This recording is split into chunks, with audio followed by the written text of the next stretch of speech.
It's a beautiful morning, isn't it, so far? And we're in the National Botanic Garden of Wales, which really fits our metaphor for DEEP, developing evidence-enriched practice, which is around a co-production approach to gathering, exploring and using diverse types of evidence in learning and development, using story and dialogue methods.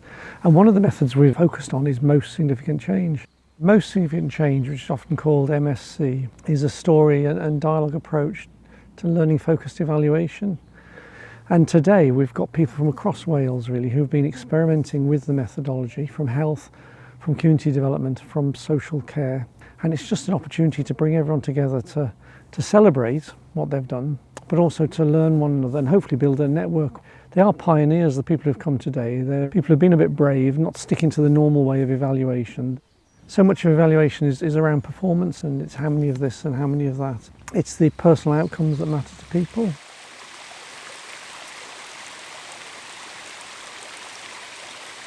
I think very often we rely upon quantitative metrics, so we rely upon surveys or data. But sometimes hearing the perspective and experience from the voice of a person is the moment when something changes. I would argue that you can have thousands of surveys that give you very thin data, whereas we can have one or two really rich stories that actually tell us where we're going right and where we're going wrong. We're trying to make this change in the context of a system that seems to pay more attention to numbers than they do stories. I think there'd always been an over-reliance on quantitative information. We may be doing 100% of something, but what does that mean in terms of quality? We really needed to understand, well, what did that feel like for that individual? How did that happen? What was the quality of this intervention? There are certain things that you can't ever hope to commission or measure quantitatively that are the foundations of well-being, and that's things like relationships and connections and social capital. And you don't really begin to understand that kind of stuff until you participate in more of a kind of participatory form of evaluation, like more significant change. And there's a real power shift happening, so the power disappears within that space, and when you start to really listen to somebody's story, it's really quite painful. I feel personally touched by each of the story I read, because you feel a real connection with that individual. You're kind of part of that journey with them, and you start to see the story, you start to see perspective change, and you start to see in everybody's eyes in the room there and then what effect it's having on them. Very often in a story, support hasn't been obtained until there's been a crisis point. So that crisis point has been the catalyst for perhaps a connection, for somebody to saying, I'm here, I'm hearing you. And then the further connection is made to another organisation. And I think a story demonstrates where those connections happen, where that trust happens, where the relationships happen. It's something very difficult to quantify. A lot of people don't actually get a chance to tell their stories. Yeah. So it was, it was a nice way of them recognising their own journeys as well. And actually being included rather than just talked about. 9 times out of 10 people are quite happy to share their story, and often at the end they'll recognise something new about that story, and it will give them a new sense of ownership of their own journey and their own experience.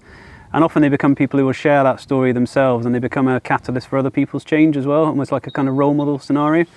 It's empowering.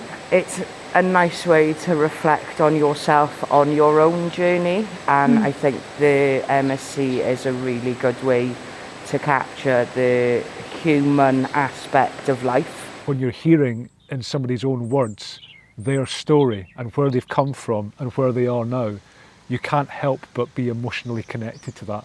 That forms part of the organisational memory.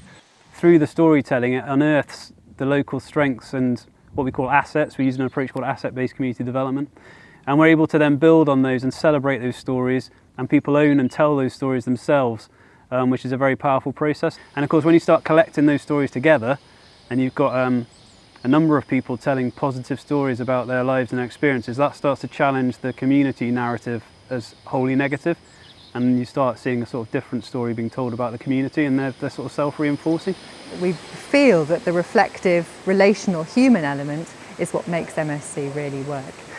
Unless there's a sort of robust anchor or an infrastructure around those stories to ensure that actions can take place afterwards, sometimes they sit more quietly than they need to be. With the method, what we've done is the feedback to them. So we give individual feedback to that person who's given the story to say, look, we've listened to the story as a panel. These are the reflections that we've had as a group listening to it. These are the things we thought were really powerful. These are the things we've learned from it, and how are we going to change it going forward? And I think it is allowing us to better understand the importance of investing in the prevention and early intervention agenda. When there's a whole set of approaches that are preventative, they're relational, they're about actually rebuilding, reweaving the sort of network that makes communities and a society functional. And that actually, if we're able to redirect resources to some of that work of rebuilding communities, then it's not all about money, but you would save money further down the line in traditional services, and you'd recreate a society that doesn't create so many people with really quite difficult mental health challenges and traumas that we're struggling to kind of clear up after they've happened.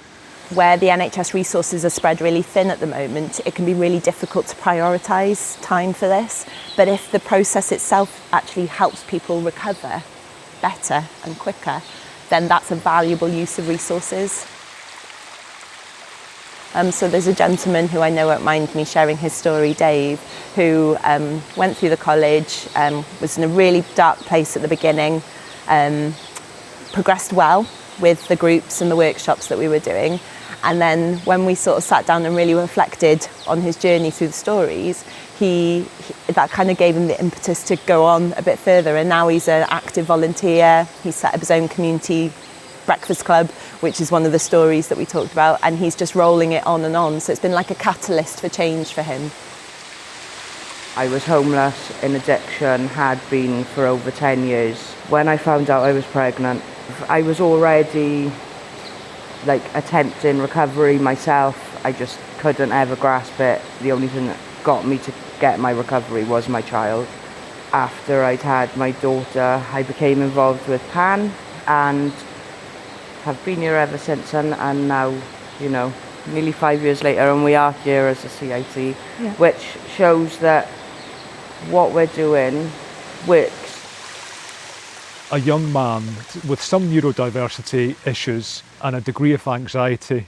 His offer was one of fairly traditional statutory services, but what he really wanted to do was to travel independently. And so eventually he was linked in with a grassroots organisation that supported him to get on the bus by himself. The young man was also really interested in films, and he had an aspiration to travel to London to go to the cinema with his friend. And he made all that happen. And then that led into him writing about films and creating a blog about films. And ultimately, he got to the point that he interviewed Tom Cruise for his vlog. And I just thought that's a fantastic story. You would never commission that because that's not a predetermined outcome or indicator that you could measure. But that's ultimately what mattered to that individual. And as a result, that individual is not in need of any of those statutory services because he's achieved what matters to him. He's got his independence, he can travel on the bus, he's got his friendship group, and his hobby is writing about films. So from a health and care perspective, we've done our job. But the only way I think we know that we've done our job is through having the privilege of hearing from that gentleman, his own story. We need to build financial stability, don't we? And sustainability. And so it's more about, not just about hearing a story which has a resonance for people, but about the actions that stem from that. And I think local authorities are realising that these stories are massively powerful. But I suppose where the change really needs to happen is strategic level at Welsh Government. People are asking for this kind of work because they haven't got time to look at hundreds and hundreds of pages of evaluation reports that just sit there. It's a waste of time. So it's a kind of waste of resources. So really it's about Welsh Government now really kind of changing the format and the systems of evaluation in Wales. It's great that Welsh Government acknowledge tools like MSC, but it's often as something complementary to, more established quantitative evaluation routines. So I'd like to see MSc reframed as a really important routine in its own right that can help inform future health and care strategy in Wales.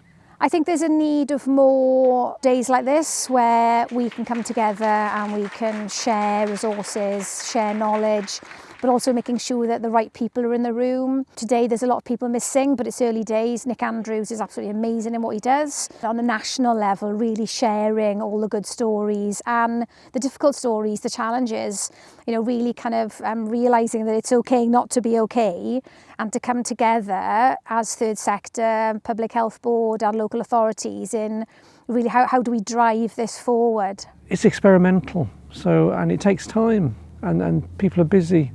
So all of the people who've come today are people who have taken time, stepped out of the norm and are doing their best to make the world a better place and to see how they are doing that.